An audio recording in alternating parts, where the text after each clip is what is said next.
हाँ तो नमस्कार जी, आप सभी से उम्मीद करता हूँ कि आप लोग अच्छा होंगे जी। तो आज की क्लास में हम लोग लेके आए हैं जैसे क्लास 12 का यानी फिजिक्स चल रहा है, यानी क्लास 12 का फिजिक्स यानी क्या चल रहा है, क्लास 12 का फिजिक्स यानी विद्युत आवेश तथा क्षेत्र यानी चैप्टर 1 है, जिसको हम लोग क्या कह सकते हैं, विद्युत आवेश तथा क्षेत्र यानी इलेक्ट्रिक चार्ज एंड फील्ड। इसको क्या कह सकते हैं हम लोग, इलेक्ट्रिक चार्ज एंड फील्ड। बात किया जाए तो हम लोग डे 1 के बात किया जाए यानी डे 1 हमारा क्लास हो चुका है। इसके बारे में हम लोग कुछ चर्चा कर रहे हैं। तो देखिए डे 1 में स्थिर विद्युत्की स्थिर विद्युत्की का हो गया, स्थिर विद्युत्की हो गया, फिर से स्थिर विद्युत्की का उदाहरण हो गया, स्थिर विद्युत्की का उदाहरण हो गया, उदाहरण। इसके बाद किया जाए तो स्थिर विद्युत्की का अनुप्रयोग हो गया यानी स्थिर विद्युत्की का अनुप्रयोग हो गया। और बात किया जाए तो हम लोग जाने थे कि स्थिर विद्युत्की जो होता है, स्थिर विद्युत्की जो होता है इसमें 2 चैप्टर आते हैं, यानी यह जो है हमारा एक यूनिट है। ये क्या है हमारा, तो यह एक हमारा यूनिट है, यह हमारा क्या है, तो यह हमारा एक यूनिट है, यानी यूनिट है। तो देखिए यह हमारा क्या है, एक यूनिट है, यूनिट। तो देखिए स्थिर विद्युत्की जो होता है इसमें 2 चैप्टर आते हैं, चैप्टर 1 यानी चैप्टर 1 की बात किया जाए तो देखिए चैप्टर 1 आता है और दूसरा चैप्टर 2 आता है, चैप्टर 2 आता है, यानी चैप्टर 1 भी आता है और चैप्टर 2। तो चैप्टर 1 को हम लोग देखने वाले हैं, चैप्टर 1 जिसका नाम है विद्युत आवेश तथा क्षेत्र यानी इलेक्ट्रिक चार्ज एंड फील्ड। इसको हम कह सकते हैं कि यह क्या है हमारा, तो ये हमारा इलेक्ट्रिक चार्ज एंड फील्ड है। तो सबसे पहले हम लोग इसके बारे में हम लोग चर्चा कर लिए हैं यानी पिछले क्लास में। तो आज की क्लास स्टार्ट करने वाले हैं।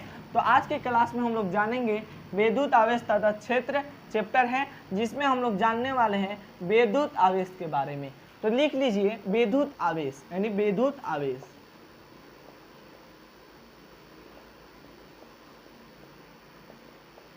विद्युत आवेश जिसको इंग्लिश में हम लोग इसको क्या कह सकते हैं, तो इंग्लिश में इसको इलेक्ट्रिक चार्ज एंड फील्ड कह सकते हैं। इसको इंग्लिश में हम लोग क्या कह सकते हैं, इलेक्ट्रिक चार्ज एंड फील्ड कह सकते हैं, यानी इलेक्ट्रिक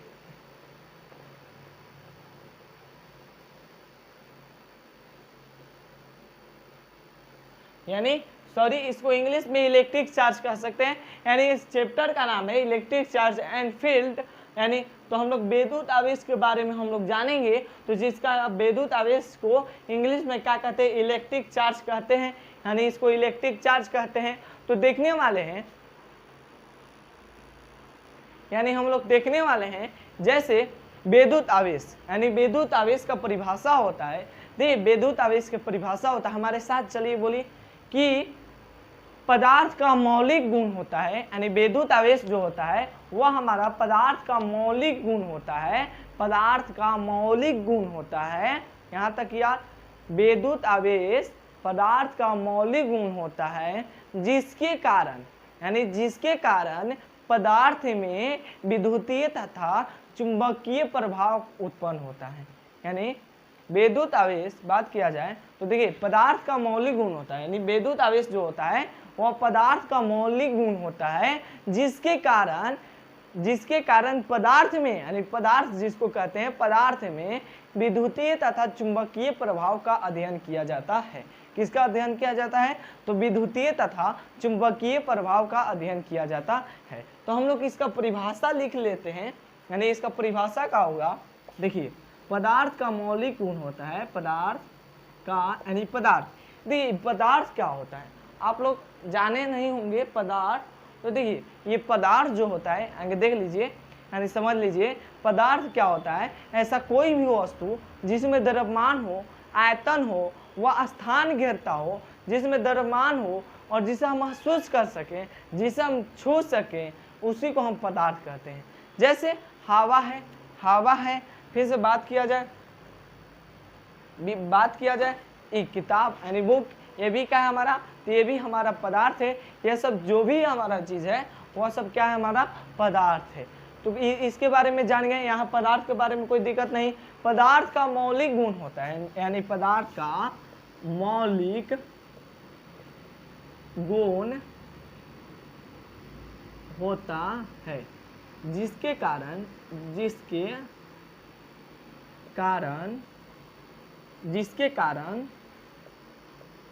विद्युतीय तथा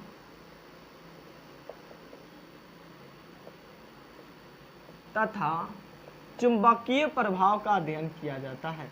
चुंबकीय प्रभाव उत्पन्न होता है,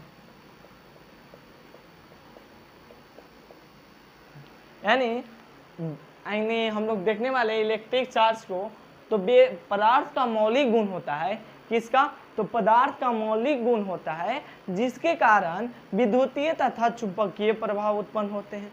ये हम लोग जान गए। ये किसका, तो ये हमारा विद्युत आवेश का था। यानी आप लोग लिख लीजिए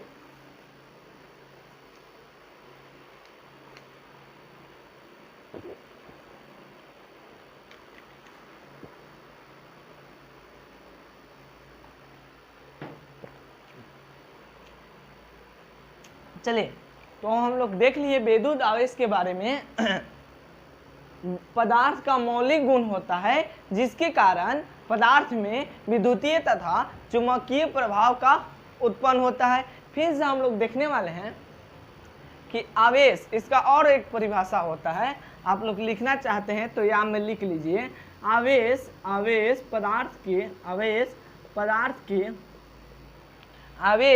पदार्थ के कणों का मौलिक गुण होता है। मौलिक गुण होता है, यानी आवेश जो होता है, आवेश पदार्थ के कणों का मौलिक गुण होता है। तो पूछे कि आवेश जो होता है पदार्थ के कणों का मौलिक गुण होता है या नहीं होता है, तो आप लोग क्या कीजिएगा, क्या कहिएगा कि आप लोग कि पदार्थ का मौलिक गुण आवेश पदार्थ के कणों का मौलिक गुण होता है। यानी इसके बारे में हम लोग विद्युत आवेश के देख लिए। यानी विद्युत आवेश पदार्थ का मौलिक गुण है जिसके कारण पदार्थ में विद्युतीय तथा चुंबकीय प्रभाव उत्पन्न होता है। यहाँ तक कोई दिक्कत नहीं होना चाहिए। अब हम लोग देखने वाले हैं जैसे तो हम लोग आवेश पदार्थ के कणों का मौलिक गुण होता है, ये भी देख लिए। अब हम लोग चलने वाले हैं आवेश को लिख लीजिए, नोट मेरे आप लोग लिखिए। आवेश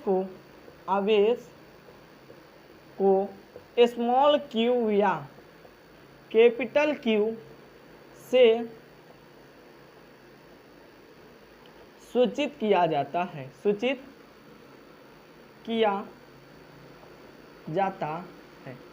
यानी हम बात किए, यानी इसका अर्थ क्या हुआ नोट में, यानी आवेश को कैपिटल क्यू यानी स्मॉल क्यू या कैपिटल क्यू से सूचित किया जाता है।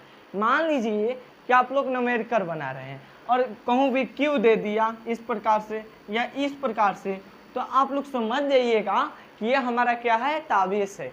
ये हमारा क्या है, ये हमारा जो है वह आवेश है, विद्युत आवेश है। यह हमारा क्या है, तो ये हमारा आवेश है। इसके लिए ही हम बता रहे हैं कि आवेश जो होता है उसको स्मॉल क्यू या कैपिटल क्यू से सूचित किया जाता है। अब बात किया जाए, नोट में लिख लीजिए आप लोग, अभी नोट में लिखिए। नोट का बात किया जाए, नोट का, तो आवेश को यानी बैटरी लो हो गई, ठीक है। आवेश को बात किया जाए तो आवेश एक अदिश राशि है। आवेश एक अदिश राशि है। आवेश क्या है, अदिश राशि है। आप लोग क्लास 11 में पढ़े होंगे फैक्टर, यानी अदिश और सदिश। सदिश मतलब होता है जिसमें दिशा और परिणाम दोनों हो। अदिश का मतलब होता है, यानी सदिश का बात किया जाए तो देखिए सदिश का मतलब क्या होता है, सदिश यानी सदिश में देखा जाए तो जिसमें दिशा और परिणाम यानी दिशा प्लस परिणाम दोनों हो, परिणाम यानी दोनों हो, परिमाण चाहे परिणाम परिणाम दोनों हो तो उसे ही सदिश कह सकते हैं। अब अदिश का बात किया जाए, अदिश जिसमें क्या हो, जिसमें दिशा हो किंतु परिमाण ना हो उसी को हम अदिश कहते हैं। तो अब हम लोग देखने वाले हैं कि आवेश एक अदिश राशि है। आवेश एक क्या है, तो अदिश राशि है। अब हम लोग बात कर रहे हैं कि आवेश के विमाक के बारे में।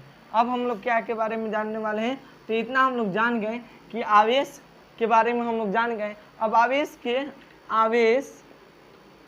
का एसआई मात्रक, अगर आवेश का एसआई मात्रक देखा जाए तो आवेश का एसआई मात्रक कूलम होता है। यानी आवेश का एसआई मात्रक क्या होता है, कूलम होता है, कूलम। यानी आवेश का एसआई मात्रक क्या होता है, कूलम, यानी जिसको हम लोग सी से सूचित करते हैं। आवेश का एसआई मात्रक क्या होता है, तो कूलम। तो आपसे पूछे कि आवेश का एसआई मात्रक क्या होता है, तो आप लोग क्या कहिएगा, तो आवेश का एसआई मात्रक कूलम होता है। आवेश का एसआई मात्रक क्या होता है, कूलम होता है। अब बात किया जाए तो एक कूलम इक्वल टू कितना होता है, एक कूलम बराबर, यानी एक कूलम में नहीं, एक माइक्रो कूलम इक्वल टू होता है माइक्रो कूलम। यानी एक माइक्रो कूलम में होता है 10 के पावर -6 कूलम। यानी एक माइक्रो कूलम, यानी इसको हम mc भी लिख सकते हैं, mc यानी एक माइक्रो कूलम इक्वल टू होता है 10 के पावर -6 कूलम। 10 के पावर क्या हो सकता है, 10 के पावर -6 कूलम। अब बात किया जाए एक नैनो कूलम इक्वल टू, एक नैनो कूलम इक्वल टू कितना होता है, यानी एक NaC बराबर होता है 10 के पावर -9 कूलम। यानी 10 के पावर -9 कूलम। इसको हम लोग लिख सकते हैं एक पिको इक्वल टू, यानी एक पिको कूलम इक्वल टू होता है कूलम, यानी एक पिको कूलम होता है, यानी PC कह सकते हैं, कितना होता है 10 के पावर -12 कूलम। यानी ये आप लोग याद कर लीजिएगा, क्योंकि न्यूमेरिकल में, यानी न्यूमेरिकल बनाने में इसका उपयोग होने वाला है। आवेश का एसआई मात्रक कूलम होता है। एक माइक्रो कूलम इक्वल टू, यानी एक माइक्रो कूलम के बात किया जाए तो एक माइक्रो कूलम इक्वल टू 10 के पावर -6 कूलम होता है। फिर से बात किया जाए, एक नैनो कूलम इक्वल टू 10 के पावर -9 कूलम होता है। एक पिको कूलम के बात किया जाए तो 10 के पावर -12 कूलम होता है। यहाँ तक हम लोग देख लिए। अब इधर हम लोग चलते हैं, यानी इधर, यानी इधर साइड में चलते हैं। तो अब हम लोग देखने वाले हैं क्या, अब हम लोग देखने वाले हैं आवेश का एसआई मात्रक देख लिए। अब हम लोग देखने वाले आवेश का CGS मात्रक।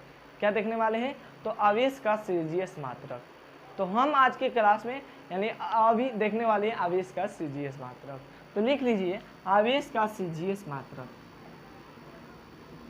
आवेश का CGS मात्रक। यानी क्या देखने वाले हैं, तो आवेश का CGS मात्रक, तो इसको हम कह सकते हैं कि आवेश का CGS मात्रक क्या होता है, तो आवेश का CGS मात्रक होता है स्टेट कूलम, स्टेट कूलम।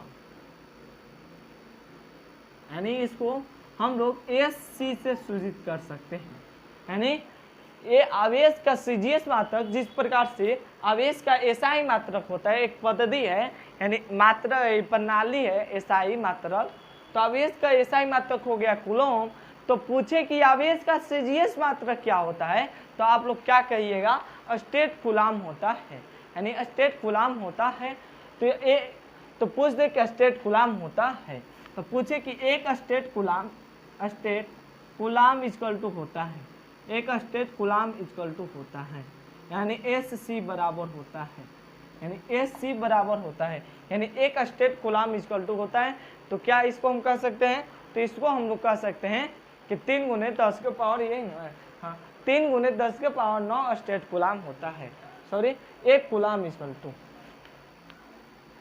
गलत, एक कूलम इक्वल टू, एक coulomb equal to, coulomb equal to कि पूछे कि एक कूलम में कितना स्टेट कूलम होता है, यानी एक कूलम में कितना स्टेट कूलम होता है, तो 3 × 10 के पावर 9 स्टेट कूलम होता है, यानी SC, यानी S से स्टेट, C से कूलम। आप लोग लिख लीजिएगा स्टेट कूलम, या इस इंग्लिश में भी लिख लीजिए SC, यानी 1 कूलम इक्वल टू कितना स्टेट कूलम होता है, तो 3 × 10⁻9 कूलम।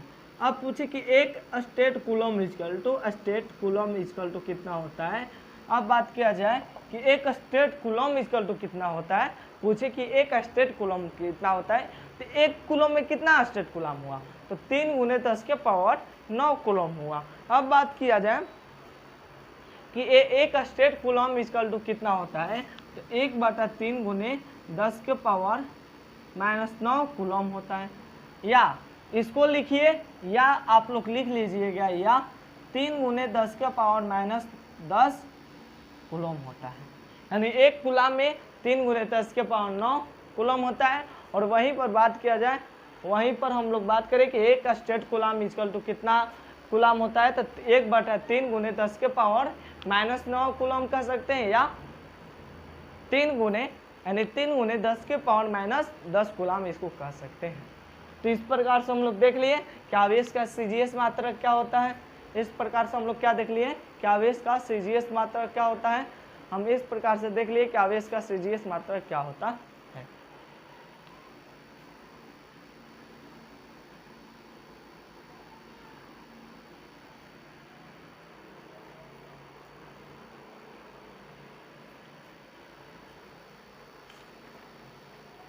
अब हम लोग देखने वाले हैं आवेश का 12 मात्रक। जिस प्रकार से देखें आवेश का SI मात्रक कूलम, उसी प्रकार से हम लोग देखें आवेश का CGS मात्रक। देखिए CGS का मतलब होता है CGS, यानी इसको हम लोग कहते हैं, छोड़ दीजिए, देखिए CGS का मतलब होता है centimetre gram second. Centimetre gram second एक पद्धति होता है। अब बात किया जाए आवेश का 12 मात्रक, यानी आवेश का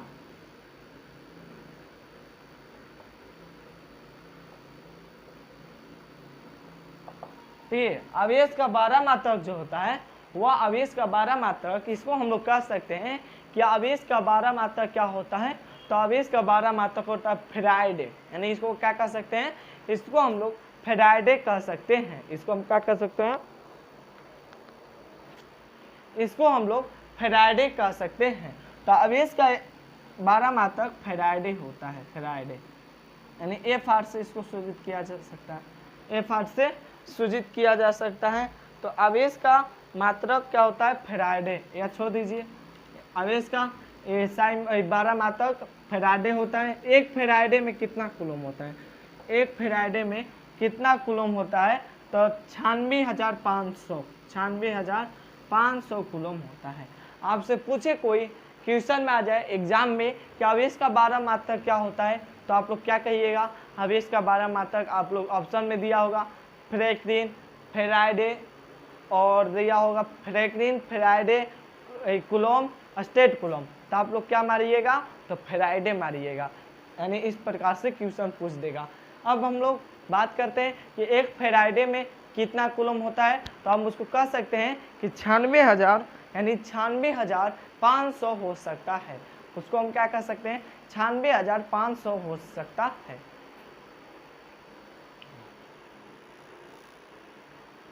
यानी उसको हम क्या कह सकते हैं, 96,500 कह सकते हैं। अब बात किया जाए यहाँ से, अब हम लोग बात करें यहाँ से किसके बारे में, अब इसको हम लोग देख लिए। अब आवेश का छोटा मात्रक, आवेश का छोटा मात्रक, यानी आवेश का छोटा मात्रक है, यानी आवेश का छोटा मात्रक है, तो इसको हम लोग क्या कह सकते हैं कि आवेश का छोटा मात्रक जो होता है फ्रैंकलिन होता है, यानी इसको क्या कह सकते हैं, फ्रैंकलिन, यानी इसको हम लोग फ्रैंकलिन कह सकते हैं, फ्रैंकलिन, इसको हम लोग क्या कह सकते हैं, आवेश का छोटा मात्रक फ्रैंकलिन होता है। और उसी प्रकार से जैसे एक फेराइडे में कितना कूलम हुआ, उसी प्रकार से एक फ्रैंकलिन में कितना कूलम होता है, ये पूछ देगा कि एक फ्रैंकलिन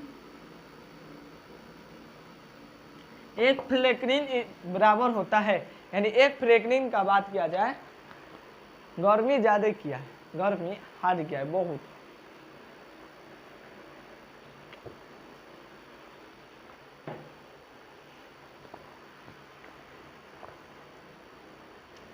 देखिए 3.3 335 गुने 10 के पावर माइनस 10 कूलम होता है। एक फ्रेगरीन इक्वल टू कितना कूलम होता है, तो 3.335 गुने 10 के पावर माइनस 10 कूलम होता है। अब बात किया जाए एक कूलम में कितना फ्रेगरीन होता है, एक कूलम इक्वल टू कितना फ्रेगरीन होता है, इस प्रकार से।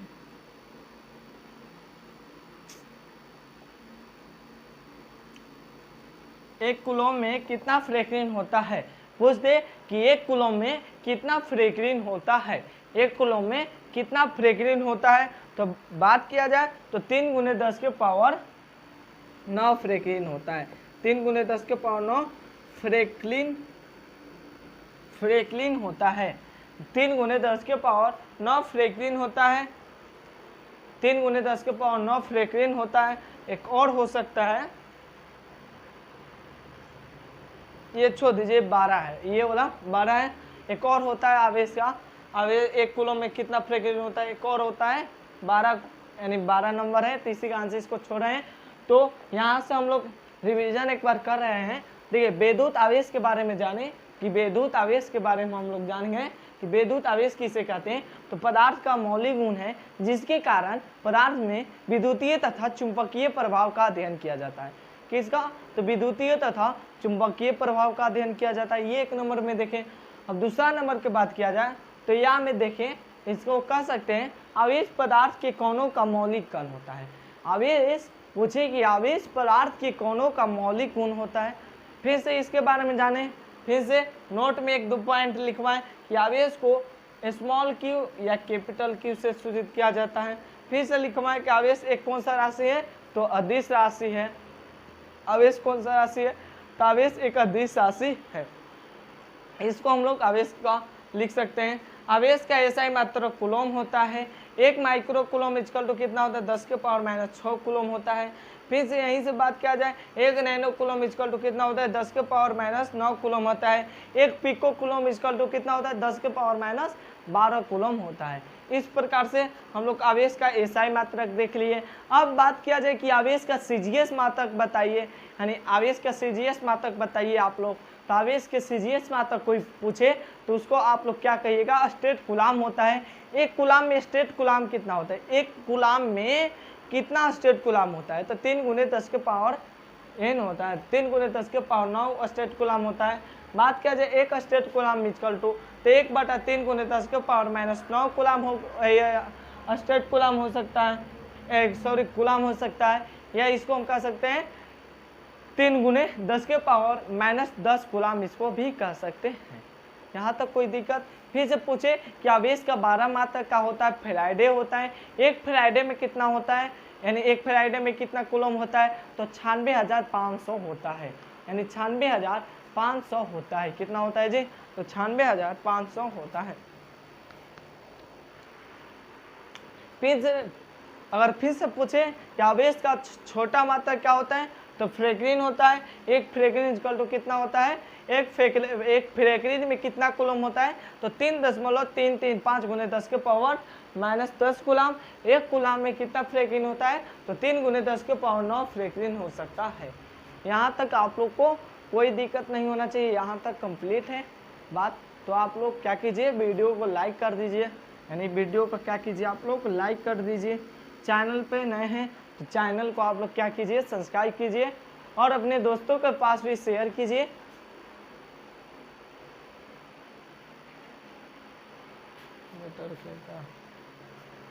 बेटर क्या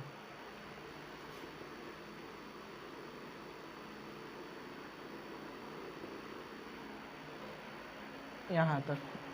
तो अब हम लोग देख रहे हैं आवेश के विद्युत चुंबकीय मात्रक, यानी लिख लीजिए आवेश का आवेश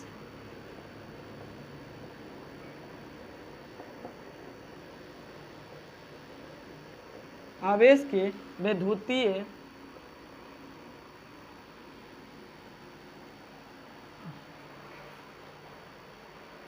आवेश का विद्युतीय चुंबकीय मात्रक, विद्युतीय सॉरी क्या होता है, रुकिए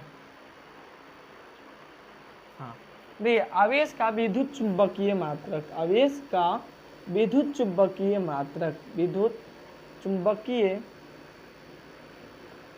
मात्रक, यानी आवेश का विद्युत चुंबकीय मात्रक का बात किया जाए तो क्या होता है, तो ये होता है एफ कूलम, यानी इसको हम क्या कह सकते हैं, एफ कूलम, यानी इसको हम लोग क्या कह सकते हैं, एफ कूलम कह सकते हैं, इसको हम लोग एफ कूलम कह सकते हैं। यानी आवेश का विद्युत, पूछे कि आवेश का विद्युत चुंबकीय मात्रक क्या होता है, तो एफ कूलम इसको हम लोग कह सकते हैं। आवेश का बात किया जाए, अब आवेश के बीमा देख रहे हैं, यानी किसको, तो अब हम लोग देख रहे हैं आवेश का बीमा, यानी आवेश का बीमा यानी आवेश का बीमा देख रहे हैं तो क्या होता है, एटी या आईटी इसको कह सकते हैं, एटी भी हो सकता है, आईटी भी हो सकता है, या M0L0I1T1, यानी इसको भी कह सकते हैं, यानी ये बोला ना M0, हाँ इसको आईटी या इसको एटी भी कह सकते हैं, कोई दिक्कत का भाव नहीं है। यानी आवेश का बीमा क्या हो गया, एटी कहिए, आईटी कहिए, या इसको ML I के पावर 1 T के पावर 1, यानी इसको इस प्रकार से भी कह सकते हैं। यहाँ तक कोई दिक्कत नहीं होना चाहिए। तो यहीं तक हम लोग क्या करते हैं, छोटा क्लास है अभी तक।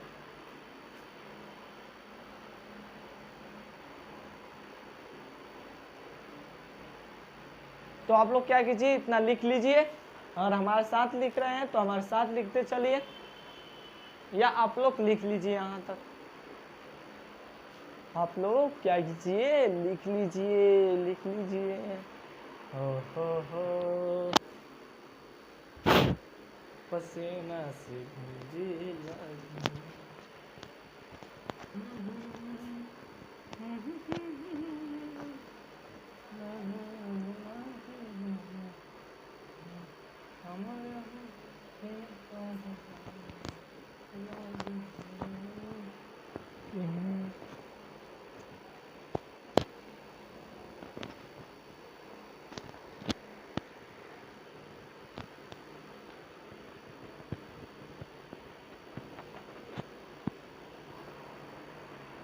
अब हम लोग क्या करते हैं, तो इतना के बारे में हम लोग जान गए, इतना बारे में जान गए, तो यहीं से हम लोग, छोटा क्लास है अभी तक, तो इसको आप लोग मिटकार लीजिए, इसको आप लोग मिटकार लीजिए, यानी मिटकारना होगा, हाँ तो इसको आप लोग क्या कीजिए, इसको मिटकार लीजिए आप लोग, यानी हम मिटकार लेते हैं, आप लोग मत मिटकारिए।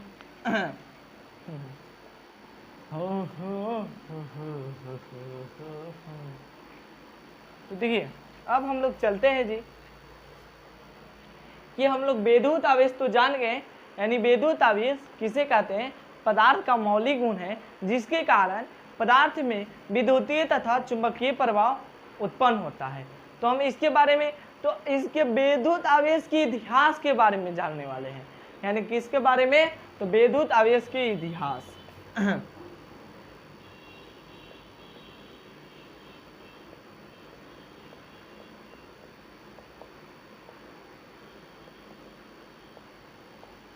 यानी क्या जानने वाले हैं हम लोग, तो विद्युत आवेश के इतिहास के बारे में जानने वाले हैं, यानी किसको बारे में जानने वाले हैं, तो हम लोग विद्युत आवेश के इतिहास के बारे में जानने वाले हैं। तो देखिए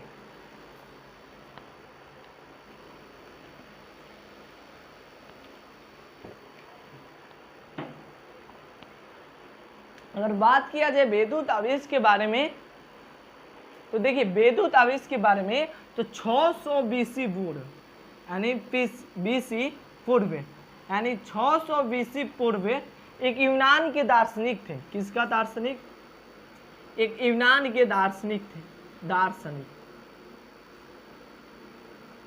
यानी लगभग 600 बीसी पूर्व यूनान के दार्शनिक थे, जिनका क्या नाम था, थेल्स नाम था, यानी किसका नाम था, थेल्स। समझिएगा बात का, यानी आप लोग समझिए बात का, यानी 600 बीसी पूर्व का बात है, 600 बीसी पूर्व का बात है, एक यूनान के दार्शनिक थे। क्या थे? यूनान के दार्शनिक थे जिनका नाम था थेल्स। थेल्स ने एम्बर को, मान लीजिए एम्बर एम्बोनाइट का हो सकता है, एम्बोनाइट का छड़ हो सकता है, या इसको बात किया जाए एम्बोनाइट का छड़ हो सकता है, या कांच का छड़ हो सकता है। तो देखिए एम्बर ने जब बात किया जाए 600 बीसी पूर्व यूनान के दार्शनिक थेल्स ने एम्बर को जब रेशमी या ऊनी वस्त्र से लकड़ा, यानी मान लीजिए क्या हमारा एम्बर है, एम्बर है, तो एम्बर को जब रेशमी या ऊनी वस्त्र से रखना, यानी रेशमी वस्त्र,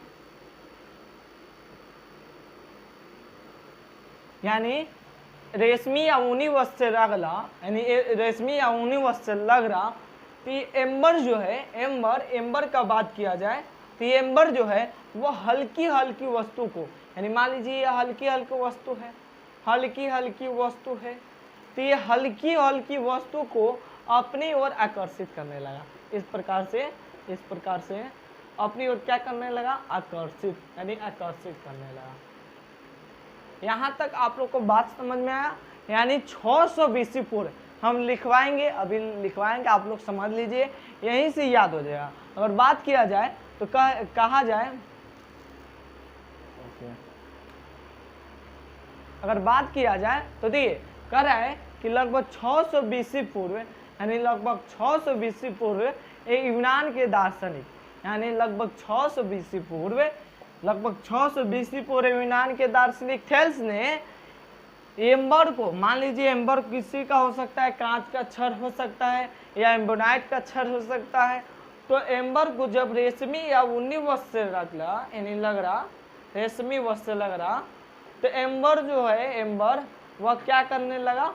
वह हल्की हल्की वस्तु को अपनी ओर खींचने लगा, यानी क्या करने लगा? आकर्षित, मतलब अपनी ओर, जैसे हम इसको खींच रहे हैं अपनी ओर, तो ये क्या हुआ? हम इसको आकर्षित कर रहे हैं, यानी इसको इस प्रकार से खींच रहे हैं, तो अपनी ओर आकर्षित करना ही क्या कहलाता?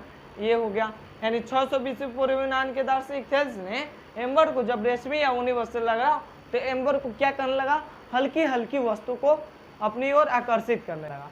फिर से यहाँ से देख लिए हम लोग, अब हम लोग देखने वाले हैं फिर से ये थेल्स के खोज हो जाने के बाद, यानी थेल्स साहब जो थे, ये थेल्स साहब वह खोज कर लिए, ये खोज कर फिर से आए, यानी 1600 ईस्वी में, यानी 1600 ईस्वी में कौन आए? एक विलियम गिलबर्ट ने, यानी एक कौन आए? विलियम गिलबर्ट ने, यानी इसका क्या नाम है? William Gilbert. यानी एक और वैज्ञानिक है जिनका क्या नाम है? विलियम गिलबर्ट नाम था। क्या नाम था उनका? विलियम गिलबर्ट नाम था। यानी विलियम गिलबर्ट ने बताया कि एम्बर जैसे अन्य पदार्थ, यानी एम्बर जैसे अन्य पदार्थ, यानी बात किया जाए एम्बर जैसे अन्य पदार्थ, यानी क्या किया जाए? तो एम्बर जैसे अन्य पदार्थ, जैसे एम्बोनाइट के छड़ हो सकता है, कांच के छड़ हो सकता है, जब रेशमी वस्त्र से लग रहा गया, यानी ये भी क्या किए? तो ये भी रेशमी वस्त्र से लग रहे हैं, यानी इस प्रकार से रेशमी वस्त्र से लग रहे, यानी रेशमी वस्त्र से लग रहे, तो ये एम्बर जो होता है, एम्बर, इसमें आकर्षण की गुण पाया गया, यानी आकर्षण जो होता है, आकर्षण कहिए या आकर्षित कहिए, बात दोनों बराबर है। तो ये क्या करने लगा? ये छोटे छोटे वस्तु, यानी हल्के हल्के वस्तु को अपनी ओर आकर्षित करने लगा, इसमें गुण पाया गया, यानी आकर्षण का गुण पाया गया। फिर से ये चेक किए, तो फिर से आए एक और वैज्ञानिक, यानी फिर से एक और वैज्ञानिक आए 1646 में फिर से एक वैज्ञानिक आए जिसको हम लोग क्या कहते हैं? सर ब्राउन, यानी सर थॉमसन है,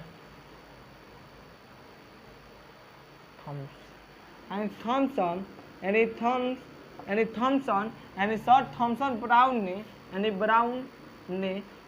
थॉमसन ब्राउन ने क्या किए? 1646 में सर थॉमसन ब्राउन ने क्या किए? इस घटना को पढ़े, यानी इस घटना जो हुआ उस घटना को पढ़ें और इस घटना का नाम दे दिए इलेक्ट्रिसिटी। इलेक्ट्रिसिटी यानी इलेक्ट्रिक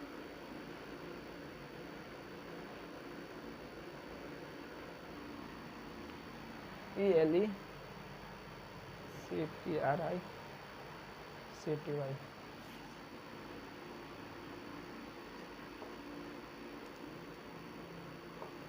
यानी इस घटना का क्या नाम दे दिए, तो इस 1646 में सर थॉमसन ब्राउन ने यानी इस घटना को पढ़ा, यानी ब्राउन ने इस घटना को पढ़ा यानी इस घटना का क्या नाम धर दिए इलेक्ट्रिसिटी। यानी इस घटना का क्या नाम धर दिए इलेक्ट्रिसिटी नाम धर दिए।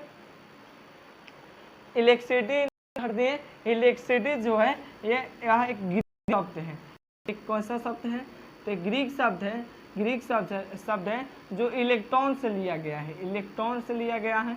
इलेक्ट्रॉन से लिया गया है। इसका अर्थ होता है इलेक्ट्रिसिटी का मतलब एम्बर, यानी क्या होता है एम्बर।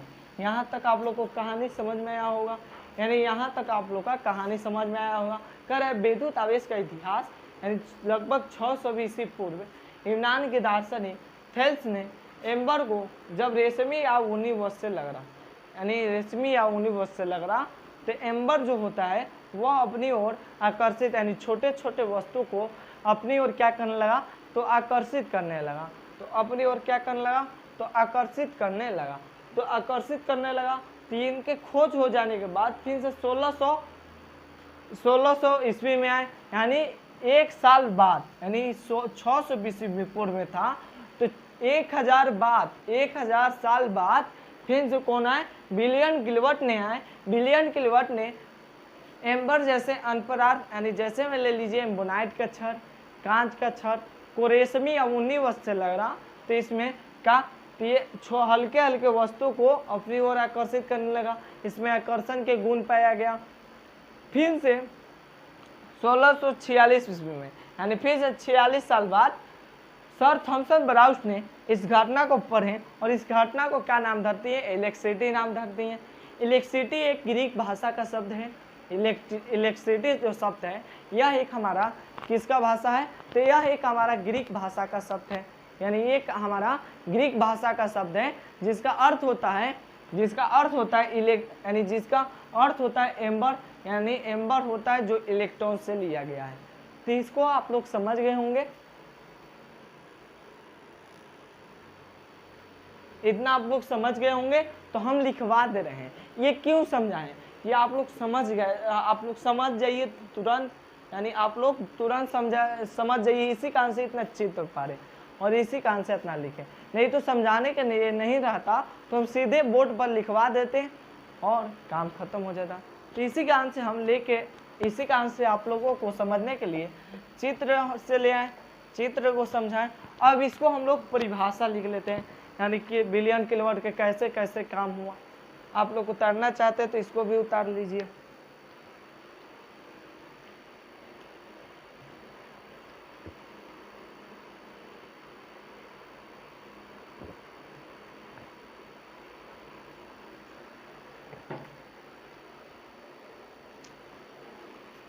देखिए, तो इसको हम क्या करते हैं, तो इसको हम मिटकार लेते हैं। आप लोग क्या कीजिए, इसका उतार लीजिए, यानी वीडियो रोककर उतार लीजिएगा। इसको हम मिटकार देते हैं। जी जी जी जी नमस्कार जी जी जी। देखिए, लिखा जाए फर्स्ट में, तो देखिए लगभग 600 बीसी पूर्व, लगभग 600 बीसी पूर्व यूनान के दार्शनिक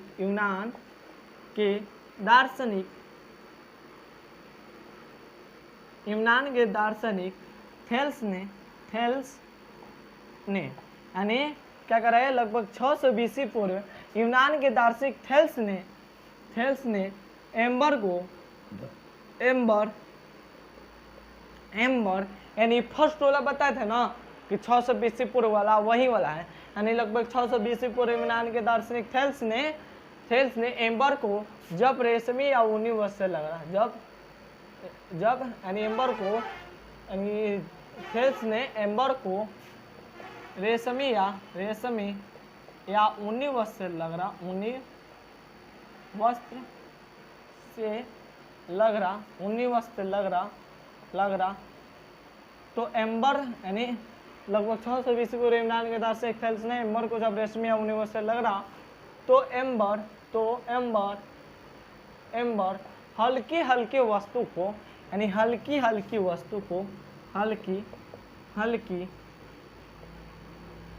वस्तु को अपनी ओर आकर्षित करने लगा, अपनी ओर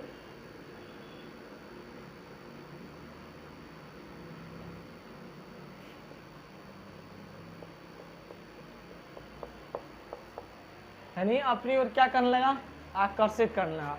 इस प्रकार से बताएं कि एम्बर ये थेल्स थे, यानी के कौन थे, थेल्स ने, यानी थेल्स ने एम्बर को जब रेशमी या ऊनी वस्त्र से लग रहा तो एम्बर जो होता है वह हल्के वस्तु को क्या करने लगा, तो अपनी ओर आकर्षित करने लगा। ये वाला देख लिए थे हम लोग, ये वाला क्या किए थे हम लोग देख लिए थे, पसीना से भीग गया जी गर्मी बहुत किया है, देखिए पसीना ही पसीना है, देखिए एकदम पसीना से भीग गया है शरीर तो लगभग 620 ईस्वी पूर्व यूनान के दार्शनिक थेल्स ने एम्बर को जब रेशमी या ऊनी वस्त्र से लग रहा तो एम्बर जो होता है वह हल्के वस्तु को आकर्षित करने लगा। फिर से लिख लीजिए, फिर से यहाँ पर हेप्टेक्स डालकर, यानी थेल्स के खोज हो जाने के बाद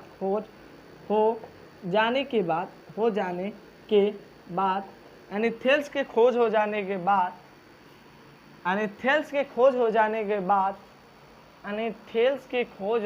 के बाद 1600 ईस्वी में, यानी 1600 ईस्वी में यानी 1000 साल बाद, यानी 600 BC में यूनान के दार्शनिक थेल्स ने खोज किए थे, यानी कौन, थेल्स साहब ने खोज किए थे, यानी थेल्स साहब ने, और इनके 1000 साल बाद कौन आए, विलियम किलवर्ट आए, यानी विलियम किलवर्ट ने, यानी 1600 ईस्वी में विलियम किलवर्ट ने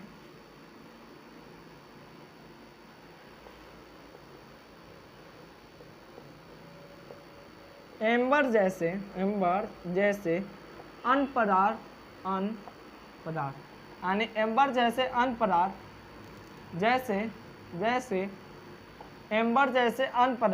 जैसे एम्बोनाइट का छड़,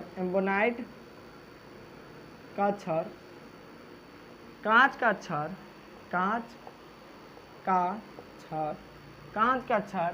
एम्बोनाइट का छड़, कांच का छड़ रेशमी वस्त्र से लग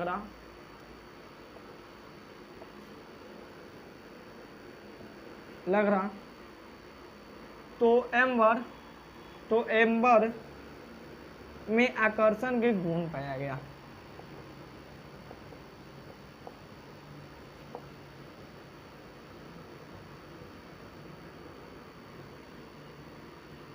किसका गुण पाया गया, तो आकर्षण का गुण पाया गया जी, यानी बैटरी लो रहता है इसका, यानी इसमें क्या पाया गया, तो आकर्षण का गुण पाया गया। यानी थेल्स की खोज हो जाने के बाद 1600 ईस्वी में विलियम किलवर्ट ने एम्बर जैसे अन्य पदार्थ जैसे एम्बोनाइट के छड़, कांच के छड़ को रेशमी वस्त्र से लग रहा तो उसमें आकर्षण का गुण पाया गया। देखिए आकर्षित कहिए या आकर्षण कहिए, आप लोग क्या, वह बात बराबर है। आकर्षित कहिए या आकर्षण कहिए, वह दोनों बात बराबर है जी। यानी फिर से एक और है, यानी थेल्स के खोज हो जाने के बाद 1600 ईस्वी में विलियम किलवर्ट ने एम्बर को जब एम्बर को यानी विलियम किलवर्ट खोज हो जाने के बाद एम्बर यानी थेल्स खोज हो जाने के बाद विलियम किलवर्ट ने एम्बर जैसे अन्य पदार्थ जैसे एम्बोनाइट के छड़, कांच के छड़ को रेशमी या ऊनी वस्त्र से लग रहा तो उसमें आकर्षण के गुण पाया गया। फिर से बात किया जाए, फिर से 1646 ईस्वी में सर थॉमसन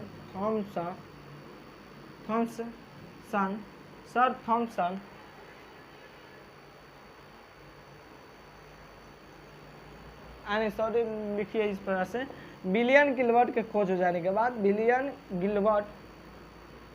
विलियम गिलवर्ट के खोज हो जाने के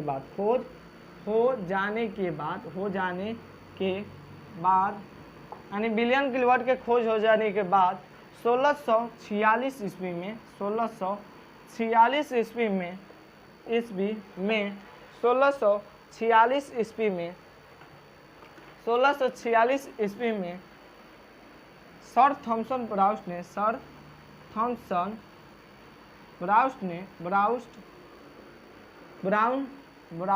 ब्राउन लिख लीजिए, ब्राउन ने इस घटना को पढ़ा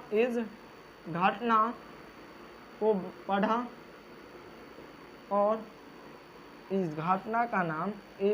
घटना को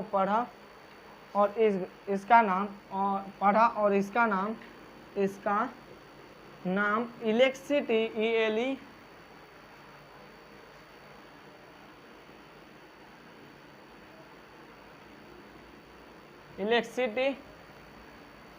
दिया।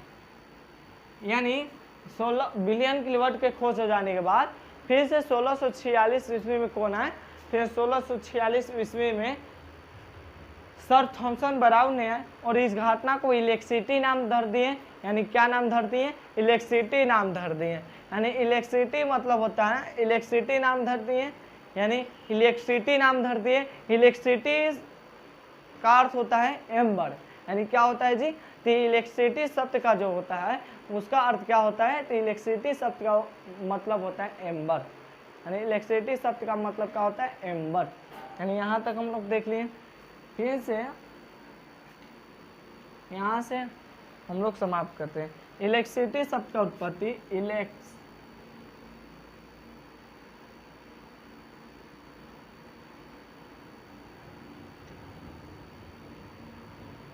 इलेक्ट्रिसिटी शब्द का उत्पत्ति इलेक्ट्रिसिटी शब्द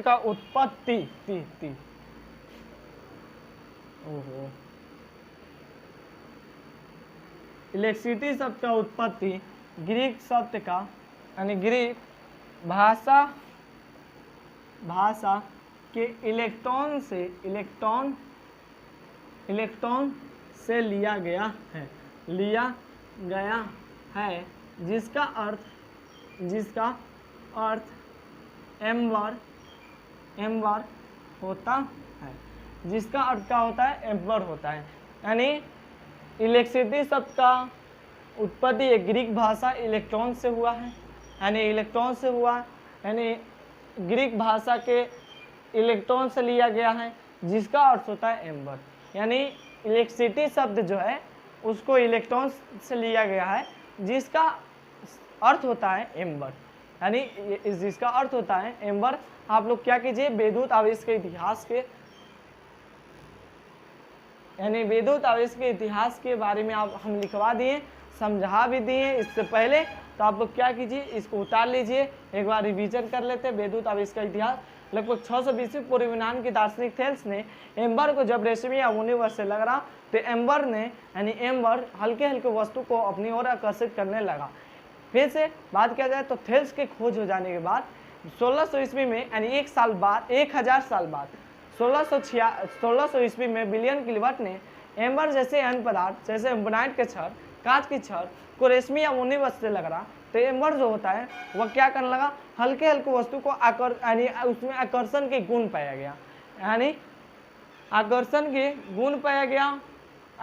गुण पाया गया। बिलियन किलोवाट के खोज हो जाने के बाद 1646 ईस्वी में सर थॉमसन ब्राउन ने इस घटना को पढ़े और इस घटना का नाम दे दिए इलेक्ट्रिसिटी शब्द का उत्पत्ति एक ग्रीक भाषा के इलेक्ट्रॉन से लिया गया, जिसका अर्थ होता है एम्बर। तो आज के लिए इतना ही रहते हैं, तो मिलते हैं अगले क्लास में, यानी विद्युत आवेश चल रहा है हमारा चैप्टर। तो आप लोग चैनल पे नए हो तो आप लोग क्या कीजिए, चैनल को सब्सक्राइब कीजिए। तो आपके लिए एक सब्सक्राइब और एक लाइक कर दीजिएगा, यानी चैनल के ऊपर नए होंगे तो चैनल को सब्सक्राइब कर लीजिए, और वीडियो को देख रहे हैं तो पसंद आए तो आप लोग क्या कीजिएगा, वीडियो को लाइक कर दीजिएगा। तो जय हिंद, मिलते हैं अगले क्लास में, धन्यवाद।